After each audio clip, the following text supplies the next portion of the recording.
Tempo de esperas. O itinerário de um florescer humano. P. Fábio de Melo. Para Sérgio e Sandra, amigos que ganhei no momento em que eu perdia. O meu olhar alcança o longe. Contempla o território que me separa da concretização de meu desejo.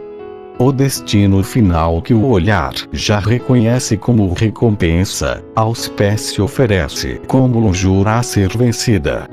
Mas não há pressa que seja capaz de diminuir esta distância. Estamos sob a prevalência de uma imposição existencial, regra que ensina que entre o ser real e o ser desejado, há o senhorio inevitável do tempo das esperas. Prezado Abner, aqui estou eu. Necessitei de coragem para chegar. Não é fácil bater a porta de alguém que tanto preza o direito de ser só. Com o intuito de ser menos inoportuno, utilizo-me dos recursos desta correspondência. Ponderei que a minha presença poderia causar-lhe desconforto. Sou-lhe estranho. E, por isso, a carta. Vida inteira espremida neste envelope que agora foi aberto por você. Uma carta é bem menos inoportuna que uma visita presencial. É uma forma de chegar, mas sem pesar o outro com a presença. Ando necessitado de dizer quem sou. Careço de encontrar alguém a quem eu possa retirar as máscaras, mostrar o coração. A dificuldade que enfrento no momento parece desvendar outros obscuros que trago em mim. Estou inadequado. Experimento e constato essa inadequação nas pequenas coisas. Estou precisando confessar meus medos. Só por isso lhe escrevo. A escrita é uma aventura perigosa. Nela o coração humano se registra e se revela. O envelope resguarda o segredo, acoberta o infortúnio que gerou as palavras, segreda os motivos que o esboço da escrita não alcança, veda os espaços para que o sentimento não fuja, nem se perca pelo caminho. A palavra segura o significado do vivido, desafia o tempo, engana a cronologia. A vida vivida encontra abrigo na casa da palavra. A tenda do significado se presta a auscultar o coração confesso. E com isso o significado se avoluma. O que a palavra sabe de si mesma é misteriosamente emprestado à dor que até então doía sem ter nome. A dor pagã ganha batismo. Do obscuro ventre, alça o socorro do significado, vem a luz e acomoda-se nos estreitos territórios da palavra. É assim que ouso bater à sua porta. Estreitado nos limites de minha fala. Tentei fazer caber neste envelope a circunstância existencial que tanto tem pesado sobre mim. Estou nas palavras, mas estou, sobretudo, nas entrelinhas. O que já sei dizer sobre mim é quase nada perto do ser que em mim se oculta. Talvez por isso eu esteja aqui. Tenho necessidade de conhecer melhor quem sou. Anseio por compreender o estatuto que me rege. A lei interior que me distingue e ao mesmo tempo me assemelha a uma parte da humanidade. Prezado Abner, admiro muito sua obra. Desde o início de minhas atividades acadêmicas, você tem sido um autor constantemente consultado. A propósito, vez em quando me pego a pensar sobre os motivos que lhe afastaram do mundo, deixando a universidade, o prestígio que a carreira acadêmica lhe proporcionava. Fico tentando compreender as razões que lhe conduziram ao refúgio de sua morada, optando por uma vida simples, ordinária e sem muitos contatos com a civilização. O meu questionamento não é sem motivo, afinal você abandonou o que vivo para alcançar. Desceu do pódio que auguro e lhe virou as costas. Todos os meus empenhos acadêmicos estão direcionados para um único objetivo: Quero ser um intelectual mundialmente conhecido. Interferir nas culturas humanas, agregando valores, libertando as mentes das amarras que as condicionam. Mas eis que você, ao adentrar a materialidade dos meus sonhos, ao tomar posse do que considero o lugar de minha realização, retrocede, despreza a conquista. Deixa o mundo que quero e assume o que não quero. É bem isso, meu caro Abner. Moro com meus pais num lugar muito parecido com este em que você resolveu se estabelecer. Um lugar ermo, isolado e sem nenhuma possibilidade, senão a vida agrícola, o tedioso trabalho que minha família realiza nos campos, plantando e cultivando a terra, esperando que ela reaja e produza frutos, conforme suas esperanças. Sou o terceiro filho de uma família de agricultores. Meus 2 irmãos mais velhos trabalham com meus pais. Cultivam milho, trigo e feijão. Alternam os plantios de acordo com as épocas do ano. Eu sempre fui preservado dos trabalhos. Contrariando todas as regras do condicionamento social, nasci amigo dos livros, dos estudos, das reflexões. Enquanto à mesa minha família discutia as mesmices de suas vidas, enquanto falava de sol, sementes e chuvas, eu já estava mergulhado na problemática da existência. Meu pai não tardou a perceber minha diferença. Vez em quando, fazia vir da cidade caixas e caixas de livros para que eu pudesse ocupar minha infância com palavras e historias que aos poucos fui aprendendo a conhecer. Mesmo sendo um homem sem instrução, meu pai agiu corretamente. Ele não mediu esforços para oferecer-me um destino diferente do de meus irmãos. Eu ainda estou construindo a mudança. Tenho 20 anos e curso o 3º ano de filosofia na mesma universidade em que você foi professor durante anos e anos. Eu ainda continuo na busca por mudar o meu destino. Ainda continuo morando com minha família no velho sítio. Para chegar ao campus, faço uso de uma lambreta, presente de meu pai. Sou privilegiado. Tive a graça de nascer nas proximidades de um grande centro universitário. 40 minutos. É o que levo entre minha casa e o campus. Levanto todos os dias no mesmo horário que meus irmãos e só retorno para casa quando a noite cai. O dia todo eu me dedico aos estudos. A biblioteca é meu refúgio. Mergulho nos livros, porque neles eu sei que está a chave do mundo novo que tanto anseio conquistar. É como se a cada livro terminado um passo de retirada fosse dado. Tenho consciência de que ir embora é um processo que se dá aos poucos. Minha realização depende desta partida. Descobri tudo isso muito cedo. Iniciei minha aventura humana num lugar totalmente inadequado para mim. A vida que é vivida em minha casa não me realiza. Eu não me identifico com minha família. Por isso eu já nasci partindo. É uma questão de sobrevivência, prezado Abner. Eu preciso encontrar o meu lugar no mundo, pois este que me foi oferecido, definitivamente, não é o meu. Creio que esteja intrigado com minha estranha forma de me apresentar. Desculpe-me ter sido tão audacioso nas primeiras linhas de meu contato. É que eu não posso falar de mim sem necessariamente tocar em suas escolhas. Peço que releve meu amargor. Estou sofrido demais. É natural que minha fala nasça agressiva, indignada. Mas tudo bem. Estes prolegômenos já estão extensos demais.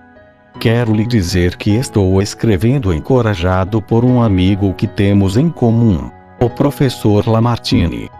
Não sou de me abrir com facilidade, mas o velho professor Lamartine, ao perceber que minha alma sofria com desarmonias, resolveu quebrar as regras que prevalecem entre alunos e professores. Com ele falei brevemente que estava sofrendo muito, fruto de uma desilusão amorosa. Confesso que não foi fácil falar sobre o assunto. Parecia-me piegas descrever minhas angústias. É como se a fala sobre meus afetos desordenados representasse um retrocesso em minha vida intelectual. O amor me parece tão pouco inteligente. Foi então que ele me contou ser seu amigo, fato que me concedeu entusiasmo, e que você terminou um livro intitulado A Dor do Amor à Luz da Filosofia. Segundo o professor Lamartine, este livro seria de muita valia para meu momento atual. Estou realmente necessitado de uma ajuda. O meu sofrimento tem me trazido muita solidão. Não falo de solidão do corpo, mas do pensamento.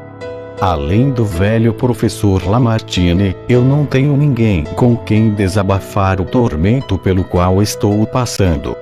Além de me permitir a leitura dos originais de seu novo livro, pois sei que ainda não pretende publicá-lo, pensei que talvez pudesse dispensar algum tempo com meus questionamentos, ainda que pueris.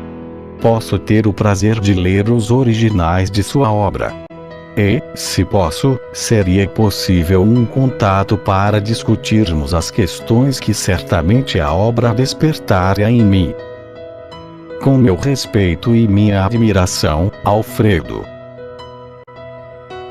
Prezado Alfredo, obrigado pela visita. Suas palavras tão cheias de poesia trouxeram-me alegrias. Você tem razão. A dor humana não cabe inteiramente na casa da palavra. Mas é nela que vez em quando a dor descansa.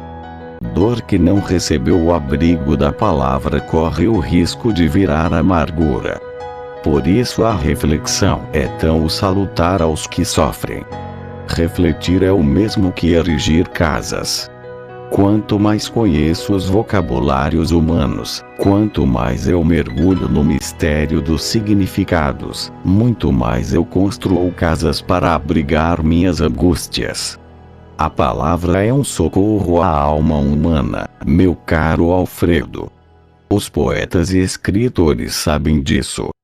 Uma edificação literária é um território onde muitas almas encontram descanso para suas inquietações. Por isso escolhemos os autores de nossa preferência. Nós os procuramos porque sabemos que neles encontraremos residências para hospedar nossas tristezas. A obra escrita com sensibilidade e arte funciona como teto onde protegemos nossa nudez, onde encontramos abrigo para descansar nossas indigências.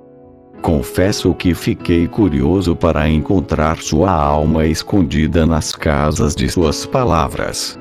Mas, seguindo seu conselho, também fiquei atento às entrelinhas. Elas são os descampados ainda não construídos, mas pertencem ao conjunto da casa. Você tem razão. Estamos no que falamos. Ou porque escondidos, ou porque revelados. Mas também estamos no que ocultamos. Um amigo terapeuta costuma dizer que o paciente se mostra muito mais naquilo que oculta do que necessariamente naquilo que revela. E que o resultado da terapia depende da astúcia do terapeuta em identificar a verdade que está por trás do não dito. Interessante isso. Recordo-me do tempo em que era criança. Todos em casa sabiam que eu tinha medo de escuro, menos meu pai. A ele eu nunca consegui assumir o medo. Tinha receio de que aquela fragilidade me retirasse parte de sua predileção. Coisa boba que geralmente ocorre no coração que ainda não está suficientemente fortalecido para as relações humanas. Meus irmãos eram destemidos, qualidade que meu pai fazia questão de ressaltar.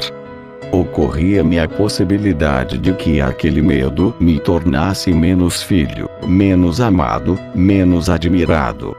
Eu era o mais novo dos filhos de meu pai. O medo que sentia era motivo de escárnio para meus irmãos. Mas, toda vez que meu medo era contado ao meu pai, imediatamente eu me defendia, dizendo não ter medo algum. Meu pai fazia sempre do mesmo modo. Olhava-me e secamente perguntava: é verdade? E eu dizia: claro que não, meu pai. Mas no avesso de minha negação existia uma afirmação que minha voz não escondia. Segredo exposto na fala enevada, e que meu pai certamente desvendou desde o início, mas nunca fez questão de me deixar saber. Só ao final de sua vida, momentos antes de sua morte, eu quis lhe revelar o segredo. Contei a ele o meu medo. Ele sorriu e não disse nada. Pronto. Mais uma vez, o revelado se deu pela força do oculto. Naquele sorriso eu pude identificar a frase não dita, a fala que nunca alcançou a raiz da voz: eu sei, meu filho, eu sempre soube do seu medo. Passei a admirar ainda mais o meu pai. Ele respeitou minha escolha. Ele sabia que não devia ser fácil revelar-lhe aquele limite. Por isso não fez questão de forjar a resposta. A ele eu já estava revelado, e isso lhe bastava. Ele sabia que eu tinha medo de escuro, mas também sabia do meu medo de dizê-lo. Mas isso não é importante agora. Não sou terapeuta, tampouco você é paciente. Dê a esta última palavra a casa que preferir.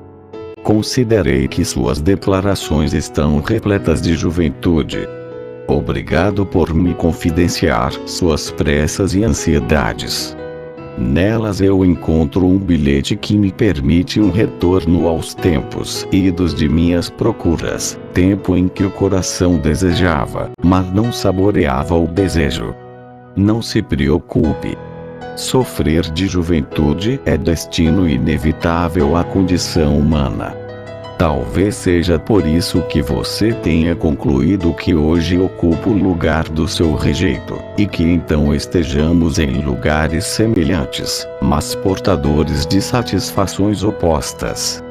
O lugar a que você aspira eu realmente já ocupei, mas não se precipite em fazer juízo de valor sem antes provar concretamente os dois lados.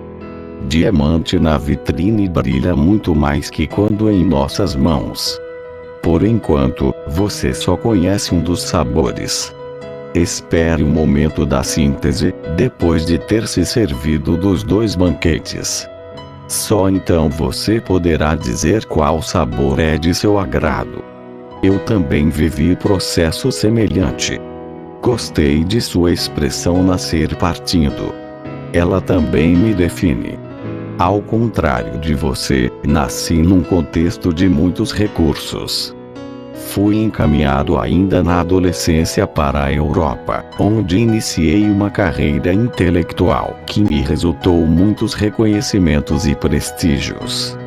Conheci os 5 continentes. Frequentei os mais importantes centros acadêmicos filosóficos do mundo e, depois de tantos caminhos andados, resolvi reencontrar o pequeno trilho que me viu partir.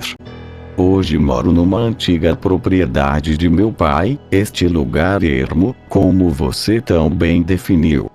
É aqui que descubro, dia a dia, a satisfação de uma rotina muito simples, mas feliz. Pouco tempo tenho dedicado à filosofia.